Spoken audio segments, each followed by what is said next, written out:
നമസ്കാരം. ശ്രീഭാരതി ജുവലേഴ്സിൻ്റെ അമ്പലനടയിൽ എന്ന പുതിയൊരു വീഡിയോയിലേക്ക് നിങ്ങൾക്ക് ഏവർക്കും സ്വാഗതം.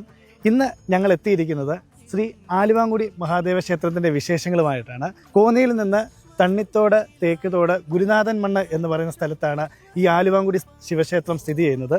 ഇത് കൊടും കാടിനകത്ത് കിരാതിമൂർത്ത രൂപത്തിലുള്ളൊരു ശിവക്ഷേത്രമാണ് ശ്രീ ആലുവാങ്കുടി ശിവക്ഷേത്രം എന്ന് പറയുന്നത്. ഇവിടുത്തെ കാനനപാതയാണ്, വഴികളെല്ലാം ദുർഘടം പിടിച്ച വഴികളാണ്. അധികം ആരും ഇങ്ങോട്ട് എത്തിച്ചേരാത്ത ഒരു ശിവക്ഷേത്രം കൂടിയാണ് ശ്രീ ആലുവാങ്കുടി ശിവക്ഷേത്രം. എല്ലാ മലയാള മാസം 1-ാം തീയതി ദിവസം ഇവിടെ ദർശനം ഉണ്ടായിരിക്കും. അതുമാത്രമല്ല, ഇവിടുത്തെ മെയിൻ ആചാരം എന്ന് പറയുന്നത് ശിവരാത്രിയുടെ അന്നാണ്. ശിവരാത്രിയുടെ അന്ന് 10 ദിവസത്തോളം ഈ ക്ഷേത്രം ജനങ്ങൾക്ക് വേണ്ടി തുറന്നു കൊടുക്കുന്നുണ്ട്. ഇത് നമ്മളിവിടെ പൂജിക്കാൻ കൊണ്ടുവന്ന കരിങ്ങാലിമാലയാണ്. അപ്പോൾ ഈ കരിങ്ങാലിമാല നമ്മൾ മഹാദേവ ക്ഷേത്രത്തിൽ വെച്ചിട്ട് പൂജിച്ചിട്ട് ഈ വീഡിയോ ഇട്ടതിന് ശേഷം ആദ്യത്തെ 3 ദിവസം ഇത് ഓഫർ പ്രൈസ് നിങ്ങൾക്ക് നൽകുന്നതാണ്. എല്ലാവർക്കും ആലുവാങ്കുടി മഹാദേവ ക്ഷേത്രത്തിൻ്റെ മഹാദേവൻ്റെ അനുഗ്രഹം ഉണ്ടാവട്ടെ എന്ന് പ്രാർത്ഥിക്കുന്നു.